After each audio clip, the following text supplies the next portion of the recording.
وإذ علمتك الكتاب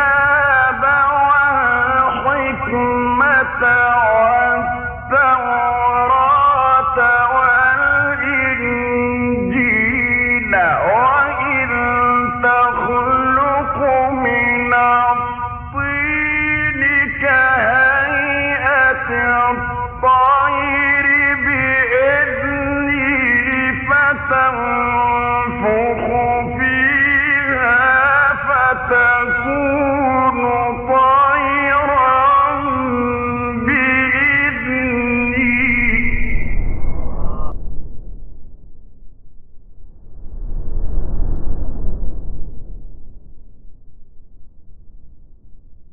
Assalamualaikum warahmatullahi wabarakatuh. Innal hamdalillah nahmaduhu wa nasta'inuhu wa nastaghfiruh wa na'udzu billahi min shururi anfusina wa sayyiati a'malina may yahdihillahu fala mudilla lahu wa may yudlil fala hadiya lahu. Asyhadu an la ilaha illallah wahdahu la syarika lahu wa asyhadu anna Muhammadan 'abduhu wa rasuluhu la nabiyya ba'dahu. Allahumma 'allimna ma yanfa'una wanfa'na bima 'allamtana innaka antal alimul hakim. Para ikhwah sekalian rahimani rahimakumullah, kita lanjutkan pekajian kitab Bulughul Maram. Hadis kali ini atau pembahasan hari ini adalah pembahasan tentang membaca basmalah di awal salat sebelum Al-Fatihah. Apakah baca bismillah itu secara jahar bagi imam atau secara sir? Pembahasan ini pembahasan yang kadang menjadi polemik bagi sebagian kalangan, karena ini masalah khilafiyah yang kita akan berusaha mencari sejatinya kebenaran dari dalil atau pendapat yang rajih. Taib, fadal dibaca. Bismillahirrahmanirrahim. Ahsanallahu ilaik. Alhamdulillahi rabbil alamin wassalatu wassalamu ala Rasulillah wa ala alihi wa sahbihi ajma'in. Allahumma ighfir lana wa li masyayikhina wa li ustadina wa li jami'il muslimina wal muslimat. Qala al-musannifu rahimahullah, hukmul jahri bil basmalati fis shalah. An Anas radhiyallahu anhu anna an-nabiy sallallahu alaihi wasallam wa Abu Bakr wa Umar kanu yaftatihuna as-salata bi alhamdulillahi rabbil alamin, muttafaqun alaih. Itu yang mana itu? Hadis keberapa itu? Yaftatihuna 200 bilhamdulillahi rabbil alamin 280. ya. Terus Zada Muslim. Iya, terus. Zada Muslim la yadhkuruna bismillahirrahmanirrahim fi awwali qira'atin wala fi akhiriha. Wa fi riwayatin lil Ahmad wan Nasa'i wa Ibn Khuzaimah la yajharuna bi bismillahirrahmanirrahim. Wa fi ukhra li Ibn Khuzaimah kanu yusirruna. Wa ala hadha yuhmalu an-nafyu fi riwayati Muslim khilafan liman a'allaha. Wa an Nu'aim al-Mujmir radhiyallahu anhu qala salaitu wara'a Abi Hurairah fa qara'a bismillahirrahmanirrahim thumma qara'a bi ummil Qur'an hatta idza balagha waladdallin qala amin wa yaqulu kullama sajada wa idza qama minal julus Allahu akbar thumma yaqulu idza sallama walladhi nafsi biyadihi inni la ashhabakum salatan. Inni la ashbahukum. Yes. Inni la ashbahukum salatan bi Rasulillah sallallahu alaihi wasallam. Rawahu An-Nasa'i wa Ibn Khuzaimah. Baik, jazakallahu khair. Mas Aga tolong dibaca terjemahannya secara komplit dua hadis ini. Anas bin Malik ya, fadhal.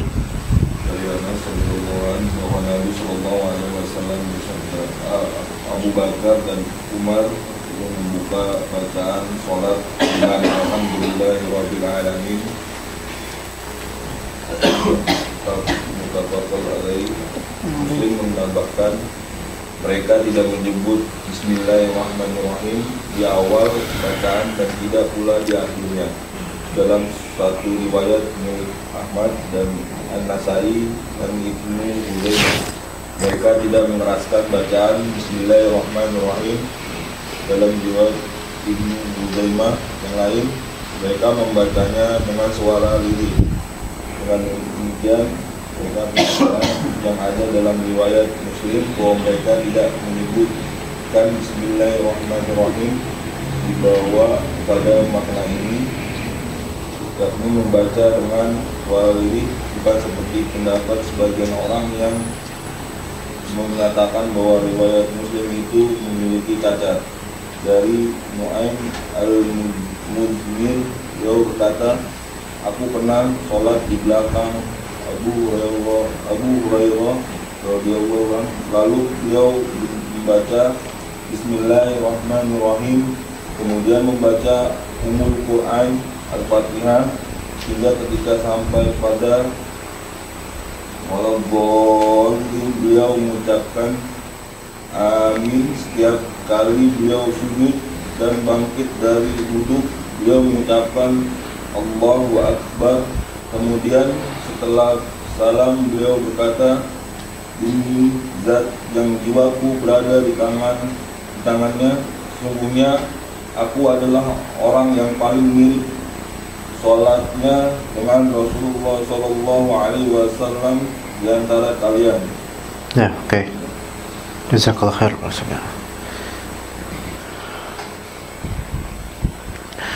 Jadi ini tentang sebenarnya masalah al-jahr bil basmalah, yaitu mengeraskan Bismillahirrahmanirrahim di salat jahriyah bagi imam. Dikeraskan atau disirkan atau bahkan tidak perlu membaca bismillah dalam salat. Ini permasalahan yang menjadi khilafiyah di antara ulama. Di dua hadis yang telah kita bacakan tadi, itu ada dua hadis ya. Ini kita framing dulu, kita kerangkain dulu ya. Temanya sudah tahu. Hadisnya ada berapa? Ada dua. Hadis Anas bin Malik dan hadis Abu Hurairah. Oke. Hadis Anas bin Malik ini dari Sahih Muslim. Dan tambahan-tambahan beberapa redaksi rincinya itu ada di beberapa kitab sunan, seperti Sunan Nasai, dan juga ada di kitab Sahih Ibnu Khuzaimah, di kitab Musnad Imam Ahmad. Maksudnya rincian di sini tambahan keterangan-keterangan yang membangun makna baru, gitu ya. Itu hadis Anas bin Malik. Hadis Abu Hurairah yang diriwayatkan dari Nu'aim al-Mujmir, ini hadis yang lain di tema yang serupa tentang masalah membaca Bismillahirrahmanirrahim di salat, terutama salat jahriyah ya.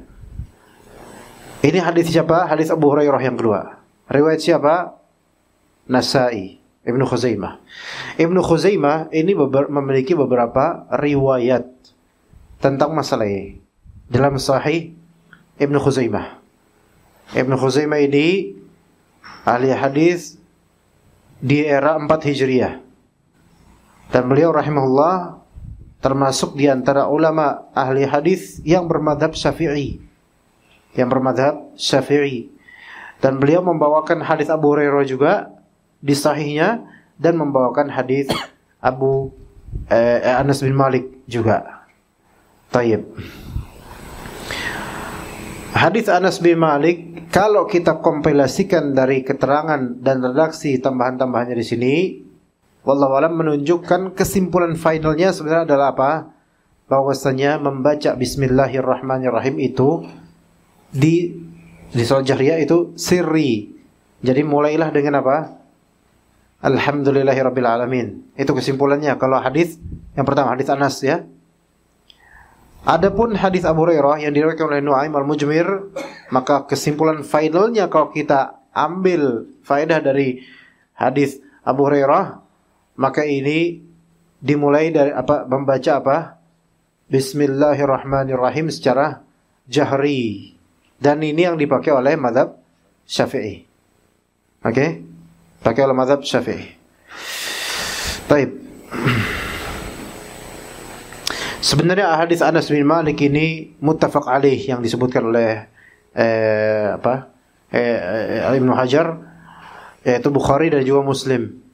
Jadi kekuatannya itu dia memiliki kekuatan karena muttafaq alaihnya hadis ini Bukhari Muslim. Namun dalam riwayat Muslim ada tambahan la yadhkuruna bismillahirrahmanirrahim fi awali qiraatin wala fi akhiriha, yaitu Nabi SAW, Abu Bakar As-Siddiq dan Umar, mereka ketika menjadi imam tidak membaca secara jahri bismillahirrahmanirrahim, enggak membaca itu. Kemudian ada redaksi dari Imam Ahmad, An-Nasai dan Ibnu Khuzaimah, la yajharuna bi bismillahirrahmanirrahim. Ini menerangkan tidak menjaharkan. Dan dalam riwayat Ibnu Khuzaimah disebutkan kanu yusirrun, yaitu Nabi SAW, Abu Bakar, Umar, mereka mensirkan bacaan bismillahirrahmanirrahim, yang faedahnya adalah bahwa saya tetap dibaca namun secara sirri. Tetap wajib dibaca namun secara sirri. Oke. Ini yang pertama. Ini pendapat Hanabilah. Karena dari riwayat Imam Ahmad juga pendapat Hanabilah, mazhab Hanbali. Bagaimana dengan yang kedua, hadis kedua Abu Hurairah yang tadi kesimpulannya kita sudah bahas. Hadisnya Nu'aim al-Mujmir itu salat di belakang Abu Hurairah. Abu Hurairah sebagai imam. Nabi SAW telah wafat. Maka ketika Abu Hurairah radhiyallahu anhu menjadi imam, beliau dihikayatkan secara zahir di sini faqara'a bismillahirrahmanirrahim. Abu Hurairah membaca bismillahirrahmanirrahim, thumma qara'a bi ummil Qur'an. Kemudian membaca ummul Qur'an, Al-Fatihah. Sampai waladdallin, kemudian berkata amin.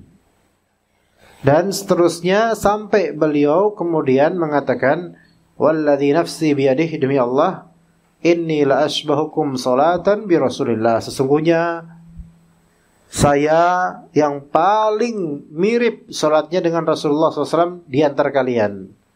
Ya, di antara komunitas kita, saya yang paling mirip salatnya dengan Rasulullah, karena ini komunitas tabi'in. Maka Abu Hurairah yang paling dekat kepada Rasulullah, maka beliau yang paling ngerti dengan Rasulullah SAW. Oke, dari segi itu Abu Hurairah radhiyallahu anhu setelah masuk Islam mungkin 2 atau 3 tahun sebelum wafatnya Nabi. Ya, jadi termasuk orang yang akhir masuk Islam. Bukan orang yang dari periode Makkah, bukan.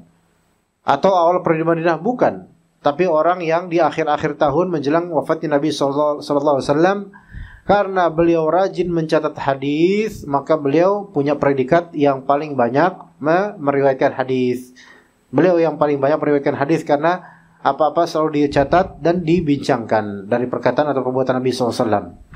Ya, begitu. Nah, kedekatan Abu Hurairah dengan Rasulullah SAW ini memiliki tambahan benefit untuk dipercaya betul-betul bahwa saya begitulah yang Nabi SAW lakukan. Hanya tandemnya atau rivalnya dalam hadis ini, bahasa kasarnya rival ya, adalah Anas bin Malik radhiyallahu anhu. Mana yang lebih dekat sebenarnya Anas dengan Rasulullah? Anas bin Malik atau Abu Hurairah? Anas bin Malik. Kenapa? Karena Anas bin Malik termasuk pembantu Rasulullah SAW. Dan Anas bin Malik sejak masih gulam, masih belum balik bahkan. Nah, antum kalau punya khadim, ART, pembantu, dan dia sudah besar, sudah dewasa, dengan antum punya pembantu dan dia masih anak-anak, kira-kira boundaries atau boundaries apa namanya? Boundaries itu apa artinya di Indonesia? Halangan, ya, hijab. Halangannya itu lebih padat mana? ART yang dewasa atau anak kecil? Paham sunnah? Yang dewasa. Antum lebih memiliki private, sesuatu yang private pada diri antum, yang antum nggak mau pembantu yang dewasa ini melihat antum dalam keadaan itu, gitu kan? Sedangkan Anas bin Malik masih kecil, atau yang ABG atau gimana, itu sisi private-nya kita itu lebih terbuka terhadap anak kecil ini, gitu loh. Ya, ini juga menjadi tambahan makna dan benefit untuk dipercaya lebih dibandingkan dengan yang agak lebih jauh, yaitu Abu Hurairah. Nah, jadi dari segi ini kekuatan Anas bin Malik dan kedekatannya itu lebih dipertimbangkan. Sekarang gini ikhwan, kalau tentang urusan luar rumah, mana yang lebih mengetahui, Aisyah atau misal Hudzaifah bin al-Yaman atau Abu Bakar? Urusan luar rumah, Abu Bakar, sahabat yang biasa luar rumah. Tapi ketika itu masalah tentang haid, nifas dalam rumah, mana yang lebih tahu? Aisyah jelas. Karena apa? Tidak ada boundaries di situ. Apa ya bahasa orang Gojeknya, tidak ada forbidden gitu, nggak ada yang nggak ada halangan gitu lah ya. Oke. Nah, taib. Di samping itu ikhwan, di samping itu riwayat hadis tadi Nu'aim al-Mujmir yang disebutkan oleh Imam An-Nasa'i, ya, Imam An-Nasa'i dan Ibnu Khuzaimah juga, sebenarnya itu dipermasalahkan. Hadisnya ma'lul. Ya, kalau ditandemkan atau dirivalkan dengan hadis Anas bin Malik, derajat hadisnya ya jauh. Karena hadis Anas bin Malik Bukhari Muslim. Hadis Nu'aim al-Mujmir Abu Hurairah riwayat Imam Nasa'i. Dari segi ininya kalau yang bertentangan jelas Bukhari Muslim diunggulkan. Itu satu. Kedua, ternyata bukan hanya sebatas riwayat dari Sunan Nasa'i saja yang membuat hadis Abu Hurairah atau Nu'aim al-Mujmir itu lebih ke second, lebih termarginalkan atau ke nomor sekian. Melainkan juga ada apa? Ada permasalahan di sanadnya. Ada permasalahan di sanadnya. Dan juga ada permasalahan di matannya juga. Jadi sanadnya yaitu berarti apa? Perawinya juga ada yang bermasalah, sebagian ulama mempermasalahkan. Dari segi matan hadisnya juga ada yang mempermasalahkan. Ya, dari segi matan hadisnya apa? Yaitu bahwasanya kata para ulama, penyebutan bismillah di riwayat Abu Hurairah itu dibilang syadz. Dibilang syadz. Kif dibilang syadz itu? Syadz itu artinya dia menyendiri, aneh sendiri, dan berbeda dengan riwayat lainnya yang merupakan kompilasi riwayat yang tidak ada penyebutan ini gitu loh. Al-muhim ini memiliki kecacatan dari segi sanad dan juga matan. Dari sini aja udah selesai. Udah finish. Sudah selesai urusan hadis Abu Hurairah. Ketika ada hadis jauh lebih unggul, ya udah kita ambil itu. Maka ini tidak perlu lagi kita ambil ini. Bahkan predikat syadz saja ikhwan. Apa itu syadz? Yaitu suatu hadis, mungkin bisa perawinya atau terutama matannya, yang menyelisihi matan-matan thiqah lainnya. Maka ini syadz. Syadz itu menyendiri, beda dewekan gitu loh. Ya, maka yang menyendiri ini ya berarti kita nggak ambil. Kalau nggak bisa dikomparkan, kita nggak ambil. Maka udah kita ambil yang kuat, yang lainnya yang sempurna aja. Baik, kemudian kalau kita lihat hadis Anas bin Malik, aku telah sholat di belakang siapa? Nabi ya. Itu jelas dalam beberapa riwayat, ya Anas bin Malik sholat di belakang Nabi. Sholat di belakang siapa lagi? Abu Bakar. Umar, bahkan dalam riwayat lain Utsman juga. Orang-orang ini orang-orang terbaik gitu kan. Sekiranya tentu tanpa bermaksud membenturkan, karena semuanya ulama Ahlus Sunnah. Abu Bakar, Umar, Utsman, Ali khulafaur rasyidin. Abu Hanifah, Malik, Syafi'i, Ahmad, imam mazhab yang 4 dari segi fikih. Mana yang kreditnya atau posisinya lebih unggul sebenarnya dari segi ketokohan Islam? Sahabat, jelas sahabat, apalagi di khulafaur rasyidin. Yang Nabi merekomendasikan secara straight, langsung dengan lafal, alaikum bisunnati wa sunnatil khulafair rasyidin al-mahdiyyin. Langsung Nabi perintahkan untuk mengikuti sunnah khulafaur rasyidin. Dan Nabi puji dengan al-mahdiyyin yang diberikan hidayah.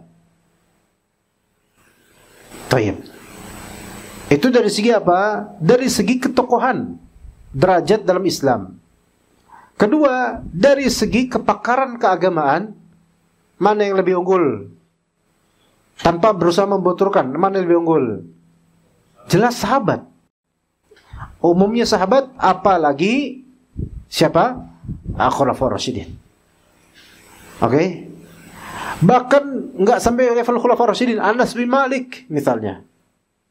Jika dikomparasikan misal dengan imam mazhab yang 4, misal pendapat atau pandangan dan riwayat Imam Malik berbenturan dengan pendapat imam mazhab, mana yang lebih kita unggulkan? Pendapat Anas bin Malik, pandangan Anas bin Malik, karena beliau yang melihat langsung Rasulullah sallallahu alaihi wasallam. Taib. Dan kata Imam Malik, kata Anas bin Malik radhiyallahu anhu, la yadhkuruna bismillahirrahmanirrahim. Mereka tidak membaca, mereka tidak yadhkurun, bukan yaqulun, mereka tidak yadhkurun, tidak menyebut bismillahirrahmanirrahim, maksudnya secara terang-terangan, secara keras ketika jadi imam. Ini kontekstual, konteksnya adalah keimaman, karena dalam riwayat Imam Muslim, dalam riwayat Ahmad, An-Nasai dan seterusnya, Ibnu Khuzaimah ya, yaitu maksudnya tidak menjaharkan. Ya, dan ini yang ini bismillahirrahmanirrahim, ini yang menjadi pandangan mazhab Hanbali terutama mengikuti hadis ini. Kemudian bismillahirrahmanirrahim,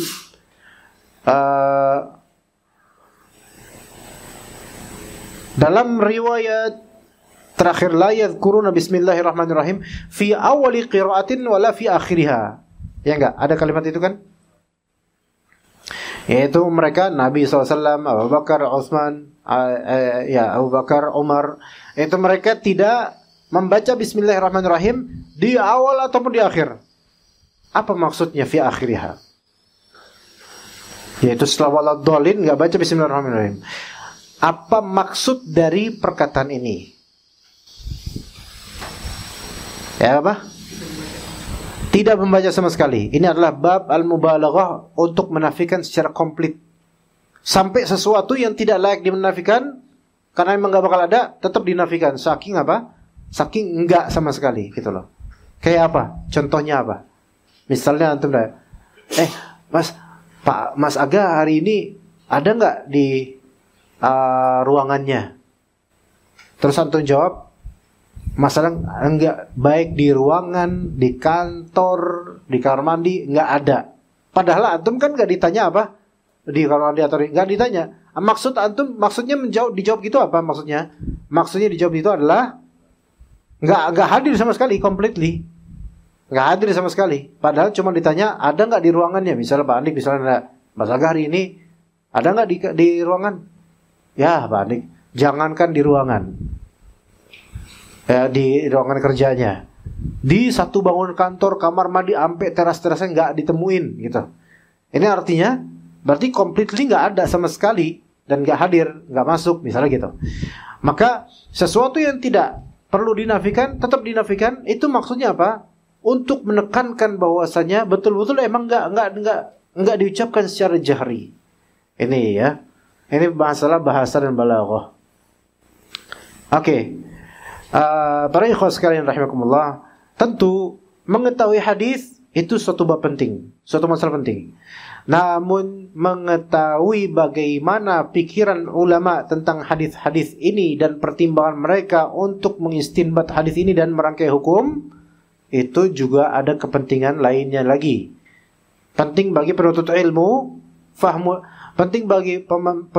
ma'rifatud dalil. Kemudian penting juga bagi penuntut ilmu fahmud dalil dan istinbat. Memahami dalil dan tata cara mengambil faedah dan hukum dari dalil melalui pemahaman ulama. Walaupun tidak semua pemahaman ulama itu selaras dan satu pikiran dengan kita kadang-kadang. Enggak mesti. Tapi kita penting juga. Makanya mengetahui khilafiyah ini penting kenapa? Enggak mengetahui khilafiyah kadang-kadang penting kenapa? Karena beberapa permasalahan fikih, terutama masalah ibadah di negeri ini kerap kali berbeda dengan hukum dalam permasalahan di negeri ini yang dipraktikkan oleh banyak orang itu berbeda dengan apa yang dipraktikkan oleh mungkin guru-guru kita, ustaz-ustaz kita, para masyayikh, para ulama yang lain yang kita lihat kok beda dengan bagaimana orang-orang di Nusantara. Maka mengetahui khilafiyah untuk bab-bab yang diperselisihkan di negeri ini itu juga ada kepentingan tersendiri. Ya. Di antara contohnya masalah jahar bil basmalah, masalah menjaharkan bismillah ketika menjadi imam di salat jahar. Ini masalah khilafiyah, iya. Kemudian sekarang adalah era globalisasi, sehingga information dan transportation itu sangat mudah diakses. Artinya banyak orang Arab ke sini, turunan Arab banyak di sini. Banyak ustaz-ustaz kita belajar dari Arab. Ternyata madhab dan kultur di sana ada sedikit perbedaan atau mungkin banyak perbedaan dengan sebagian madhab kita di sini atau kultur di sini. Makanya terjadi pergesekan karena ada perbedaan ini. Kalau kita mau menjadi orang yang mau insaf dan betul-betul mencari yang hak, maka perlu kita ketahui hujjah dari masing-masing pihak yang berbeda ini. Apa hujjahnya?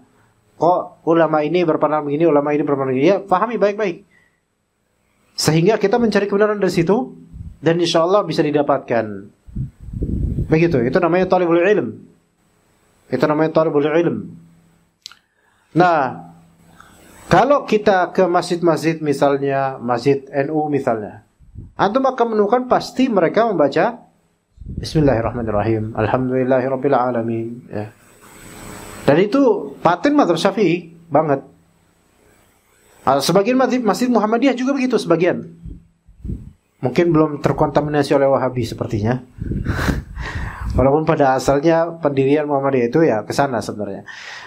Tapi karena mereka mungkin juga ikut dengan mazhab Syafi'i. Karena itu yang ada di lokal kita. Namun sebagian dari masjid Muhammadiyah ada yang enggak pakai Bismillahirrahmanirrahim. Maksudnya enggak membaca secara jahri. Taib. Masjid Persis gimana? Ayo, yang Persis Sunda, ayo ada si Persis. Jokowi, ini siapa namanya? Romi, siapa namanya? Vicky, iya. Antum Sunda bukan? Oh, bukan. Sunda, Persis, ada Persis ini. Sunda, Persis dulunya. Baca bismillah enggak kok? Enggak. Oke. Coba kenapa Persis enggak baca bismillah? Persis ya, baca Persis. Iya, memang aneh orang Sunda itu pikiran dibaca Persib ya. Orang kan Persib ya harusnya. Persib mereka baca. Coba kenapa Mas Aga? Asbabun nuzulnya apa? Enggak tahu. Enggak dapat wahyu dari itu. Oke. Karena orang Persis itu mereka banyak pakai dari kitab Nailul Autar. Karya Syaukani, Yaman. Syaukani ini non-madhab. Enggak madhabi dia. Tapi mengkomparasikan antara madhab. Dan wallahu alam sepertinya memang pandangan Syaukani ini tidak menjaharkan bismillah. Karena banyak pendapat Syaukani itu kan banyak ke mazhab Hanbali sebenarnya, walaupun tidak bermadzhab. Dari kitab Nailul Autar itu pun menjelaskan kitab hadis versi mazhab Hanbali, yaitu Muntaqal Akhbar karya kakeknya Ibnu Taimiyah.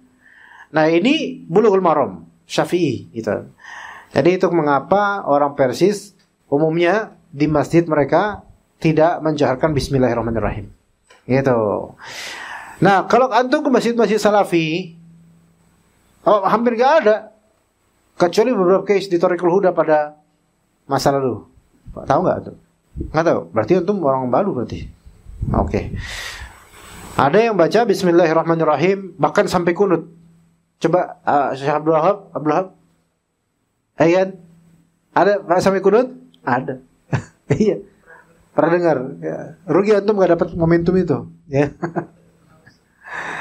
Oke, itu mazhab Syafi'i. Itu mazhab Syafi'i gitu. Nah, tapi umumnya masjid sunnah, masjid Salafi nggak ada yang kunut subuh, nggak ada yang Bismillahirrahmanirrahim dijaharkan, nggak ada. Rata-rata langsung Alhamdulillahirabbil alamin. Nah, itu kan menjadi ikutan kita rata-rata kalau antum sholat di masjid Salafi. Tapi apakah kita sampai tahu dalilnya? Ana yakin belum. Kecuali antum baca mungkin sifat sholat nabinya Syekh Albani. Tapi rata-rata ikhwan-ikhwan kita hanya tahu masjid sunnah, ya udah nggak baca Bismillahirrahmanirrahim secara jahari ketika sholat jahriyah gitu lah, sholat alhamdulillah, itu aja. Dan dulu juga anak kayak gitu mikirnya, karena ketika kita di Al-Irsyad, ya namanya kan dulu kan era-era 90-an, kalau kita sholat di masjid biasa pasti Bismillahirrahmanirrahim. Kalau dulu mah semua pakai jahar Bismillahirrahmanirrahim. Namun ketika anak ke Al-Irsyad, dapatin semua ustadz yang jadi imam selalu Alhamdulillahirabbil alamin. Bismillahnya kemana? Dahulu kita nggak ngerti dalil, nggak ngerti apa, dah. Ya udah ikutin aja. Ya inilah agama, inilah sunnah gitu. Nah sekarang ikhwan, ana yang dulu 6 tahun di pesantren Al-Irsyad aja nggak belajar dalil untuk detail masalah Bismillahirrahmanirrahim, jar atau enggak. Antum sekarang di kantor padahal bukan buat nyari ilmu, aslinya buat nyari penghasilan. Antum disuguhkan ilmu tentang ini. Berarti nikmat yang Allah berikan pada antum tuh Masya Allah. Jadi kalau 10 tahun lagi antum gak jadi ustadz yang ini berarti ajaib antum. Ya gak? Lulus Taifah jadi ustadz, Masya Allah. Ustadz madu ya. Taib. Nah, ini sekarang perlu kita mengetahui ternyata ulama, ana baru tahu khilafiyah, baru tahu menuju khilafiyah, masalah khilafiyah ini ketika di Libya ikhwan, diajarin Bidayat Mujtahid, baru kita terbuka tentang masalah-masalah khilafiyah ini. Dan sekarang di sebagian masalah khilafiyah boleh dibuka ke jemaah. Karena apa? Agar jemaah punya bekal untuk menjawab syubhat atau punya bekal untuk mencari mana yang lebih benar. Gitu. Gitu kan? Taib. Yang pertama, pendapat pertama tentang masalah hukum menjaharkan bismillah di salat jahriyah. Yang pertama, tidak disyariatkan menjaharkannya. Itu pertama. Tidak disyariatkan menjaharkannya. Itu yang pertama ya. Ana singkat dulu ya. Itu yang pertama. Yang kedua, disunnahkan menjaharkannya. Ini bertentangan sebenarnya, lumayan bertentangan. Yang pertama mengatakan adamul masyru'iyah, yang kedua mengatakan sunniyah. Ini beda banget itu. Yang pertama mengatakan tidak ada syariatnya, tidak disyariatkan. Yang kedua mengatakan justru disunnahkan loh, bukan dibolehkan aja, disunnahkan. Yang ketiga takhir, yaitu opsional. Yang ketiga opsional, pilihan. Artinya pilihan ini apa? Itu boleh, ini boleh gitu. Oke, tiga pendapat. Yang pertama mengatakan tidak disyariatkan. Yang kedua mengatakan disunahkan. Yang ketiga mengatakan ini pilihan. Sebelum ana lanjut ke masalah hujah mereka masing-masing, ketika antum dihamparkan global khilafiyah ini, pendapat pertama mengatakan bid'ah, pendapat kedua ini tadi ana enggak ngomong bid'ah ya, enggak, ini sampel lain, contoh lain. Pendapat pertama mengatakan ini bid'ah, pendapat kedua mengatakan ini sunnah, pendapat ketiga mengatakan dua-duanya boleh. Seorang talibul ilm itu nggak boleh dia langsung mentarjih mengatakan udah yang paling adil dua-duanya boleh. Nggak boleh ngomong kayak gitu. Kecuali dia telah memeriksa hujah dan dalil masing-masing. Ya. Ya kayak misalnya kita di jalanan nih. Ada orang dua gontok-gontokan berantem. Yang satu bilang saya yang benar, yang satu bilang saya yang benar. Kemudian ada pendapat ketiga bilang kedua-duanya benar. Kita yang ujuk-ujuk datang, nggak boleh kita ngomong udah kedua-duanya benar, nggak boleh gitu. Ente tahu apa? Kalau bilang kedua-duanya benar, pasti mereka ini tahu apa ente? Yang satu kamu baru datang tahu apa kamu? Wah gitu. Saya nggak tahu apa-apa. Namun saya ingin yang adil aja. Justru ini nggak adil. Yang adil adalah ketika antum paham hujah masing-masing dan yang zahir, yang Allah zahirkan pada antum dari kebenaran, itulah insya Allah yang antum katakan. Gitu nggak bisa kita apa. Udah nggak, ini nggak apa-apa, ini boleh, ini boleh. Kayak beberapa talibul ilm kayak gitu tuh. Udahlah, nggak usah berselisih. Yang baca bismillah boleh, silakan. Yang baca silakan. Udah, dua-duanya bener. Nggak bisa gitu. Antum pahami dulu. Kecuali kalau emang betul antum paham hujah masing-masing dan ternyata zahir di antum adalah emang bener sih dua-duanya boleh, baru silakan ngomong. Tapi kok nggak tahu apa-apa nggak boleh ngomong kayak gitu. Ya, taib. Pendapat pertama tadi apa? Tidak disyariatkan. Tidak disyariatkan menjaharkan bismillah. Dan ulama yang mengatakan pendapat pertama ini, mereka tetap juga mewajibkan membaca apa? Basmalah, bukan berarti nggak baca, bukan, baca. Ya, baca. Gitu ya. Maka imam kalau misalnya habis dari tasyahud awal, habis dari rakaat pertama, habis dari rakaat ketiga, bangkit dari rakaat sebelumnya menuju rakaat berikutnya, itu baca bismillah. Hati-hati ini, jangan salah paham. Jangan karena antum melihat ustaz sunnah atau imam-imam ahlus sunnah, mereka selalu langsung alhamdulillah. Terus antum nanti ketika sholat, antum nggak baca bismillah, langsung alhamdulillah. Enggak, sah sholat antum bisa-bisa. Bisa-bisa, anak bilang bisa-bisa, karena ini khilafiyah lagi. Tapi anak ambil pendapat yang nggak sah sholatnya kalau nggak baca bismillahirrahmanirrahim. Oke. Jadi dibaca tetap bismillahirrahmanirrahim, tapi tidak jahar dalam sholat jahriyah. Ini diriwayatkan dari Khulafaur Rasyidin. Mereka mengamalkan ini, tidak menjaharkan basmalah karena mereka orang yang paling strict dengan sunnah Nabi sallallahu alaihi wasallam. Dan ini pendapat Imam Ahmad bin Hanbal rahimahullah, dan juga mazhab resminya Hanbali, dan pendapat yang dipilih oleh Ibnu Taimiyah rahimahullah. Dalilnya apa?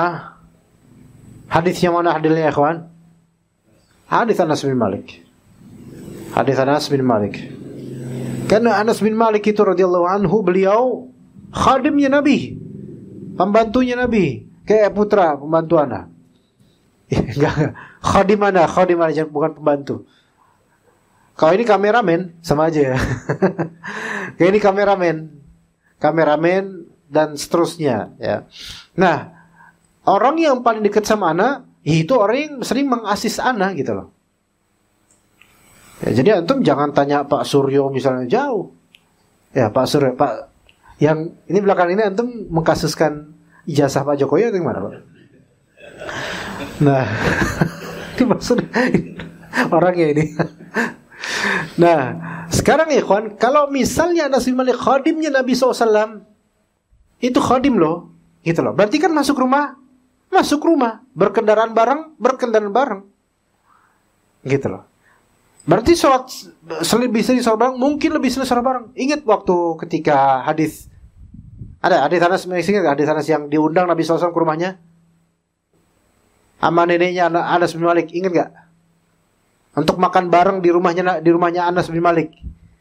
Terus habis itu Nabi SAW minta, ayo kita sholat sunnah berjamaah. Yang mana tempat duduknya buat Nabi itu tadinya warna hitam, saking lusuh dan sering didudukin, akhirnya dibersihin lagi sama Anas bin Malik sampai agak memutih lagi. Itu jadi kedekatan emosional, kedekatan persahabatan, kedekatan antara orang tua dengan anak gitu. Karena Anas bin Malik ini seperti anaknya Nabi gitu loh, jauh usianya. Ini menunjukkan hadis ini sangat kuat gitu loh, sangat kuat. Ada esensi atau ada hal-hal yang menguatkannya. Nah, kemudian dalam riwayat lain dari Abdullah bin Al-Mughaffal, ya, dari Abdullah bin Mughaffal, salah satu sahabat Nabi. Ya. Jadi gini, anaknya Abdullah bin Mughaffal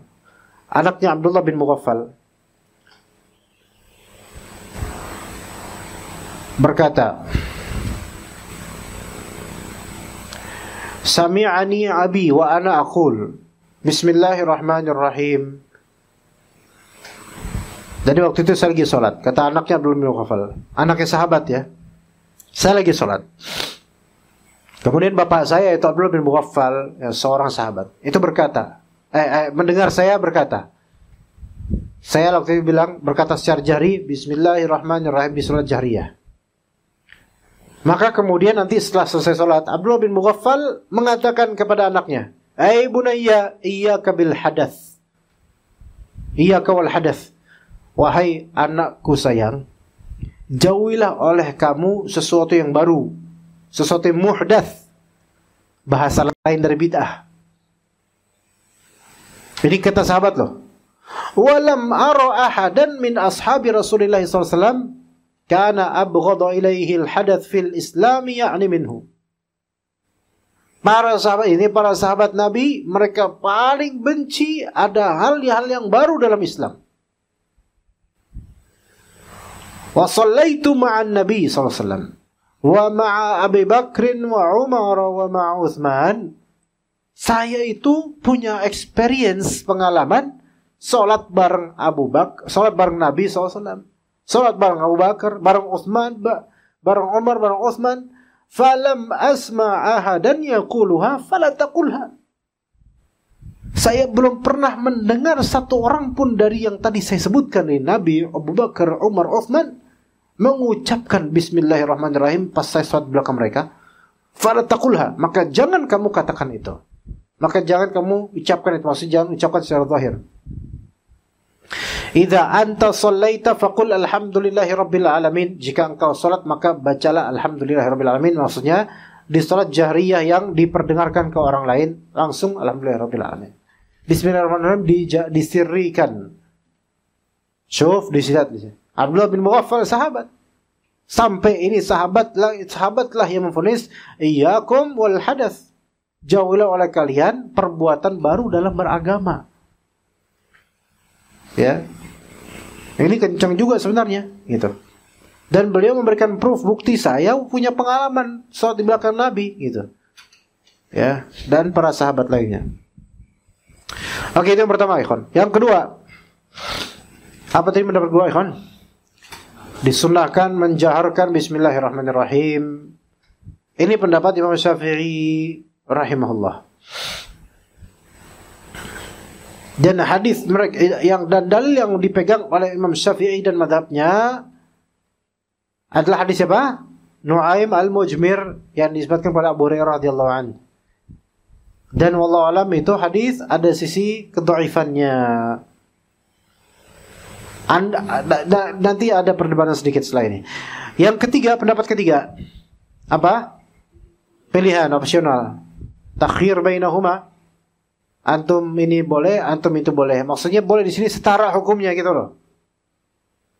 Akhirnya ini bukan berarti gini loh. Kalau Anda bilang, Anda ikut pendapat yang pertama, bahwasanya membaca bismillah secara jahar di salat jahar itu tidak ada syariatnya. Tapi kalau antum mau lakukan itu, mungkin karena punya pendapat atau pegang pendapat kedua, fadhal. Boleh nggak Anda ngomong gitu? Pak, boleh nggak ngomong gitu? Ya boleh-boleh aja lah. Allah itu kan hak antum. Maksudnya anak ikut yang pertama nih. Misalnya anak belajar ikut pendapat pertama. Kemudian Ustaz nasihin beliau belajar dan ikut pendapat kedua. Terus anak bilang, anak ikut pendapat pertama dan itu sesuai sunnah Nabi menurut anak.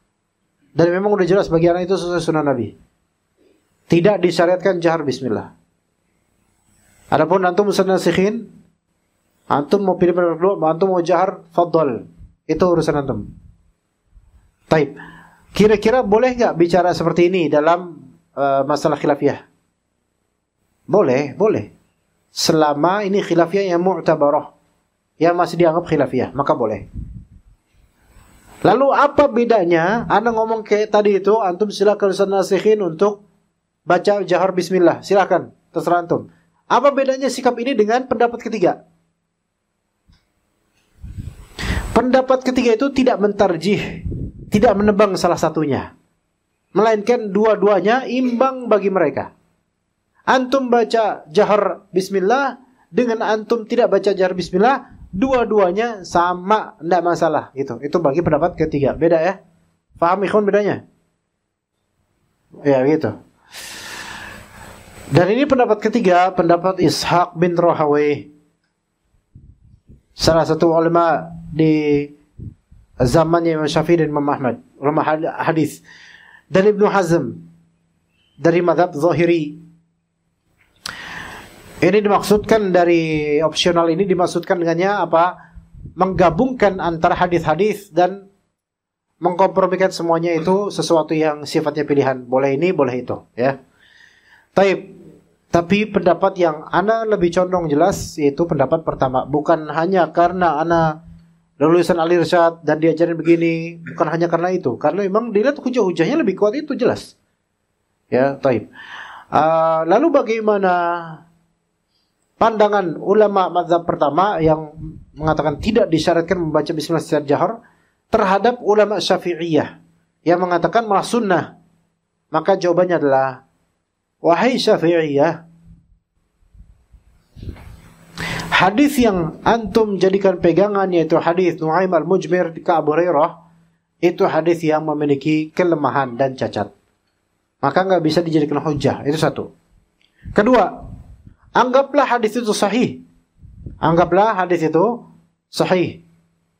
Tapi itu bukan berarti secara sarahatan dan strict bahwasanya Nabi SAW membaca secara jahri Bismillahirrahmanirrahim di salatnya. Ya. Kalaupun ia pernah Nabi SAW membaca secara jahar di salatnya Bismillahirrahmanirrahim, itu masih ada posibilitas Nabi hanya ingin memberitahu bahwasanya kita tetap wajib membaca Bismillahirrahmanirrahim. Gitu. Oke. Taib. Al-muhim. Adapun pendapat membaca Bismillahirrahmanirrahim secara sirinya, membaca Bismillahirrahmanirrahimnya gitu ya, di dalam salat, dua pendapat ulama. Membaca Bismillahirrahmanirrahimnya Pak, ini bukan masalah jahar lagi nih, tapi baca atau enggak. Ingat tadi yang anak pilih, baca atau enggak Bismillahirrahmanirrahim? Baca, anak pilih itu pendapat itu. Dan itu pendapat mazhab Syafi'i juga dari segi apa? Hujjah bahwasanya Bismillahirrahmanirrahim termasuk bagian dari surat Al-Fatihah. Namun ada ulama kedua mengatakan membaca Bismillahirrahmanirrahim sunnah. Ini bagi ulama yang menyatakan bahwasanya Bismillahirrahmanirrahim bukan bagian dari Al-Fatihah. Ini tema yang beda, Pak. Ini tema yang beda, pembahasan beda. Ya, dua hal yang berbeda antara jahar di bacaan basmalah dengan zat bacaan basmalahnya itu. Kalau ana lebih condong ke tetap wajib dan menjadikannya rukun karena ana mengikuti pendapat yang memasukkan Al-Fatihah ayat pertama dari surat Al-Baqarah. Al-Baqarah sih. Ali Imran lagi. Al-Fatihah. Ya. Tapi enggak semua ulama satu pendapat dengan ini. Sebagian ulama mengatakan bukan bagian dari Al-Fatihah. Bahkan ada ulama mengatakan bukan Al-Quran bahkan Bismillahirrahmanirrahim itu. Bukan ayat maksudnya. Di sini. Jadi ada 3 pendapat, ikhwan. Nih, pertanyaan, apakah Bismillahirrahmanirrahim itu ayat di surat Al-Fatihah atau bukan? Nah, itu. Pendapat pertama, ya, itu ayat di surat Al-Fatihah. Ini pendapat mazhab Syafi'i. Ya. Pendapat kedua, bahwasanya Bismillahirrahmanirrahim itu ayat namun sifatnya independen. Untuk sifatnya independen, maka Bismillahirrahmanirrahim Ali Al-Baqarah, Ali Imran, An-Nisa dan seterusnya, itu semua Bismillahirrahmanirrahim ayat juga. Cuman dia independen. Bukan bagian dari surat. Itu pendapat kedua. Itu kata Syekhul Islam Ibnu Taimiyah. Pendapat ketiga, bahkan Bismillahirrahmanirrahim itu bukan ayat. Gitu lah ya. Kalau antum pakai pendapat 2 dan 3, maka membaca Bismillahirrahmanirrahim secara zat itu mustahab, dianjurkan, sunnah. Tapi kalau antum pilih pendapat Imam Syafi'i dari segi ini, maka tetap wajib membaca Al-Fatihah, membaca Bismillahirrahmanirrahim untuk Al-Fatihahnya. Begitu. Dan itu pendapat yang Anda lebih pegang. Makanya ketika Anda rakaat pertama, kedua, ketiga, selalu Anda baca Bismillahirrahmanirrahim walaupun tidak dijaharkan, tetap Anda baca. Gitu ya. Oke, wah udah lewat. Tapi tadi Anda terlambat. Coba satu hadis lagi aja. Hadis berikutnya, Abu Hurairah. Sallallahu ilaik. Qala al-musannif rahimahullah, faslun ma jaa fi anna al-basmalata ayatun min suratil Fatihah. An Abi Hurairah radhiyallahu anhu qala Rasulullah sallallahu alaihi wasallam, idza qara'tumul Fatihah faqra'u bismillahirrahmanirrahim fa innaha ihda ayatiha rahut ad-Darqutni wa sawwaba waqfahu. Baik, di sini ikhwan jazakallahu khair, di sini tentang masalah bacaan Al-Fatihah. Nah, di sini ikhwan Ibnu Hajar mazhab Syafi'i, dan hadis ini ditaruh di sini untuk menguatkan mazhab Syafi'i bahwasanya bahwasanya baca Al-Fatihah baca Bismillahirrahmanirrahim tetap wajib karena ini diperintahkan oleh Nabi SAW, dan secara legal disebutkan dalam hadis ini fa innaha ihda ayatiha, sesungguhnya Bismillahirrahmanirrahim adalah salah satu ayat Al-Fatihah. Ini hadis disahihkan sebagian ulama. Ya. Ini hadis disahihkan sebagian ulama, diriwayatkan oleh Ad-Darqutni. Namun perawinya sendiri, yaitu Ad-Darqutni, itu lebih menegaskan, lebih membenarkan ini hadis mauquf kepada Abu Hurairah. Jadi bukan perkataan Nabi sallallahu alaihi wasallam. Maka kita Ad-Darqutni tentang kemauqufan hadis ini, wa huwa asbahuha bis-shawab. Yaitu lebih benar ini perkataan Abu Hurairah, bukan perkataan Nabi sallallahu alaihi wasallam. Baik. Tapi ya ini pendapat yang Anda juga pegang, bahwa Bismillahirrahmanirrahim adalah salah satu ayat dari surat Al-Fatihah. Ya, baik. Ini pendapat Imam Syafi'i dan lainnya, dan juga ada pendapat Imam Ahmad juga berkaitan dengan ini juga ada dalam riwayat lain. Dan ini sebagian ulama Hanabilah juga pakai pendapat ini, bahwasanya Bismillahirrahmanirrahim adalah salah satu ayat dari Al-Fatihah.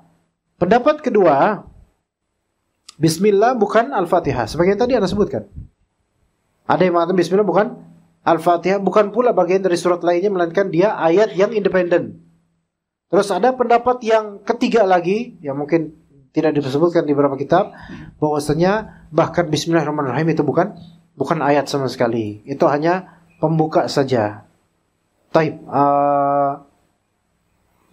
Kalau kita melihat di mushaf-mushaf yang sekarang ada ya, tersebar di mana-mana, itu rata-rata mengikuti mazhab Syafi'i. Karena Bismillahirrahmanirrahim jadikan ayat pertama.